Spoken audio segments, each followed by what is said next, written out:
Robert ndetse n'intambara afite na Lorenzo noneho ngo tubezanye byose.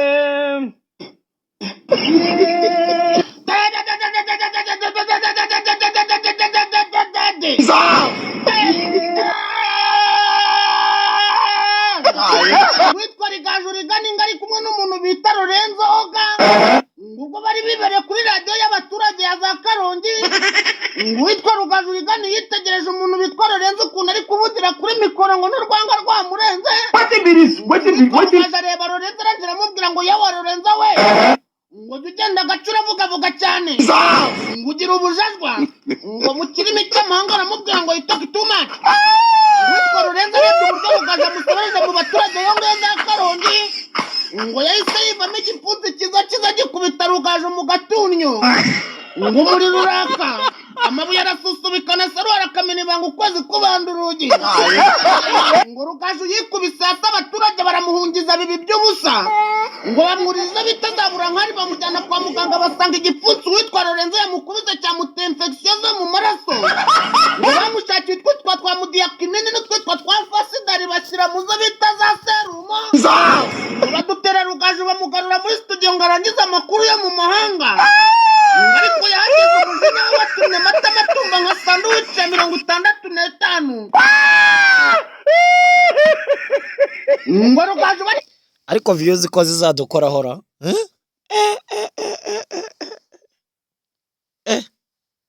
iyi story iraryoshye.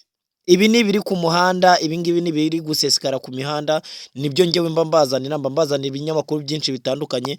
Niyo mpamvu ngenda niyegeranyiriza inkuru mba nakuye hirya no hino kugira ngo nzigusangize wowe ukunda abanyamakuru ba RBA, wowe ukunda Rugaju by'umwihariko, wowe ukunda Lorenzo Christian Musangamfura. Ngira ngo uyu munsi yamaze gusinya kontara kuri Sky FM. Ubu ngubu niho tugiye kujya tumukurikirana. Umuvandimwe witwa Lorenzo Rugaju aracyari mu maboko ataraye nk'ibisanzwe. Niyo mpamvu rero mba ngira nkankagira nti Imana imufashe kandi natwe tumukunda dukomeze tumusabire, ariko nanone bidakwiye uko twaguma tukiyumvira n'iyi nkuru nyumvira biryoshye kubi ngo byagenze gute. Baje bari kumuvana kwa muganga bakamukoza muri studio ataravuga ku makuru ya Messi na Cristiano yesareba ahantu witwa Lorenzo yitaye ngo yahise yikaraga mukubitiye bita urama washishotse kandi nazunzukiye ku kananwa ngo muganga yasuzumye witwa Lorenzo aramubwira ngo umugera umuntu bita Rugaju gukomye ngo utumye urwara kanseri ya kananwa ngo kuko ubundi ngo baramuhayipinga cyane ngo niwe the most overrated mu banyamakuru ba siporo. kura no kwikoza kwa Bayirene ngo no kwisimbe bakamutunga mikora ngo nayo bigeze mu rubuga rw'imikino ngo nta kintu kibereyemo. izo nkuru zose zakasa mutkorera iyo Rugaju yazumvaga we yaricecekeraga ngo ubundi yarangiza akagenda akibwirira Sandrine ngo iki cyana kirimo tegenda kingaragaza nabi ngo ugikure kuri liste y'abanyamakuru bakora mu iki kigo ngo cyangwa nigire kwikorera kwa Coach Gayeri muri Kigali University ngenda yirukanka kuba amavinga Cristiano uri gutsinda igitego ngarangiza abwira Rugaju Rigani timbabari rutingo nizamba batanyirukana ku butaka bweraga RBA. witwa Rugaju yibutse ikimungu umuntu bita Lorenzo yamugeneye mu gatunnyo amunyije ngo kuba yamubwiye ukavuga cyane ngamusiga hari yirukira ngo witwa Lorenzo abasowe muri RBA yacyo. mu yandi makuru witwa Rugaju Rigani n'uwitwa Rikarida n'umuntu bita Jangwani ngo biraye mu mafaranga ya nyamukandagira mu kibuga kikasi bitutu. Ibyo ni bivugwa ku mihanda. Ndagira ngo twikurikiranire uwitwa Lorenzo Christian Musangamfura mu ijambo rye atuganirije atubwire ahazaza he arahabona ate mu itangazamakuru. Ese ibyo byo kubona akazi gashya bimeze bite? Reka twiyumvire uyu muvandimwe. Yego ngira ngo mwabibonye mu buryo bwa officiel kuko byatangajwe n'imbuga za SKFM. nanjye ubwanjye rero mboneraho kubihamya. Ubu ndi umukozi mushya wa SKFM. Nzatangira twakora ikiganiro cya mu gitondo cyitwa urukiko rw'ikirenga guhera kuwa mbere. So ubwo rero numvikanye nabo bwa nyuma n'amasezerano asinywa ejo kuwa gatanu mu gitondo. Nibwo byose byarangiye, ariko hari hashize iminsi ndimo naganira na nyiri radiyo bwana Sam Karenzi. Ubwo rero biro officiel numva abantu babibonye. Yego, ni ibintu wakiriye gute? Nabyakiriye neza cyane. N'umugisha iteka ryose ufite abantu bagutekerezaho bifuza ko mwakorana. Yego. Sam Karenzi ntekereza ko ari umuntu uri special muri kariyeri yanjye ndetse n'ubuzima bwanjye. Kubera iki? Murabyibuka neza ko muri 2021 ndumva ari bwo ku nshuro ya mbere naje gukorera i Kigali. Hari abantu batekereza ko kuko navuye kuri RC Musanze RBA nkazi Kigali bakanyumva kuri Radio Rwanda, batekereza ko ari RBA yanyimuye iranzamura inzana i Kigali. No, ntabwo ariko byagenze. Njye navuye kuri RC Musanze 2021, n'ubundi ari Sam Karenzi umamagaye ngo nze dukorane kuri Fine FM mu myaka yashize, uwo mwaka nyine 2021.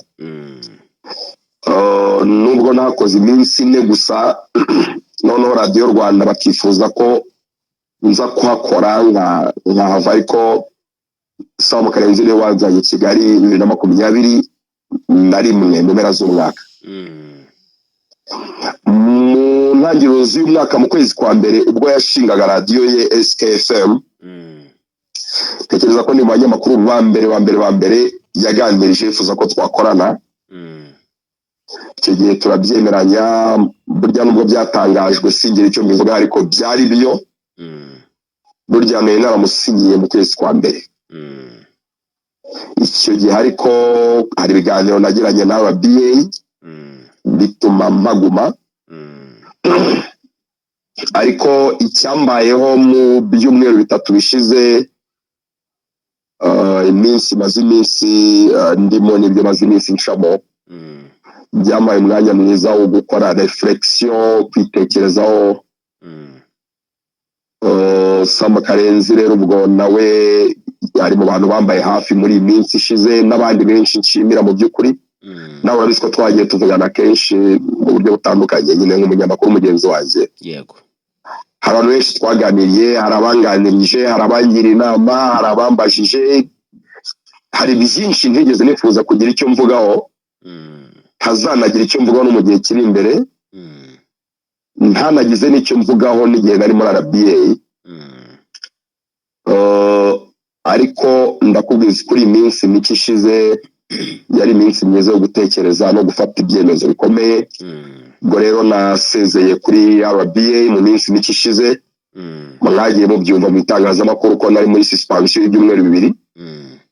Nari narahagaritswe ubwo by'agateganyo. So narasezeye rero mbitekerejeho, njya kuri SKFM.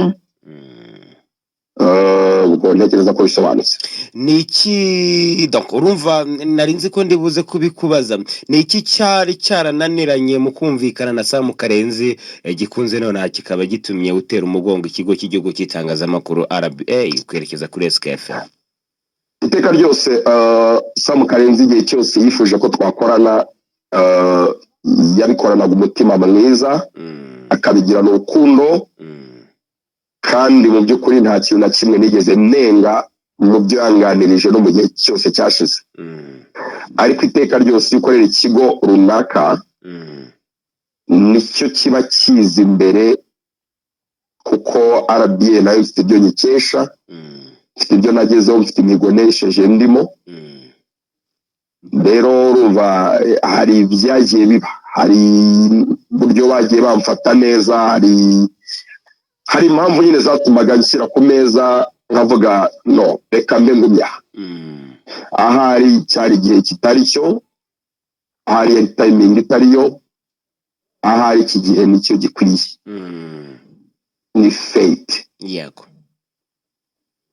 Hari abantu abakunzi bawe cyangwa se abantu bagukurikira bagiye gutekereza yuko pressure yo kuba udafite akazi kuri RBA, pressure yo kuba warahagaritswe, pressure yo kuba waragiranye ikibazo n'umunyamakuru mugenzi wawe Rugaju ari yikujyanye kuri SKFM, murabasubiza iki? njye nta muntu nigeze ntangariza ko nagira ikibazo na Rugaju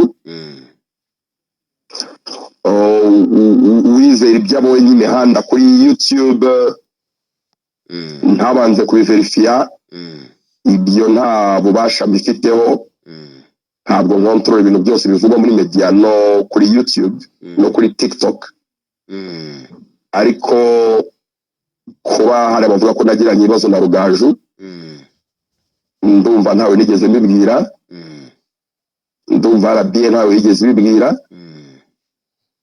sinzi na Rugaju hari ibyo hari yigeze abibwira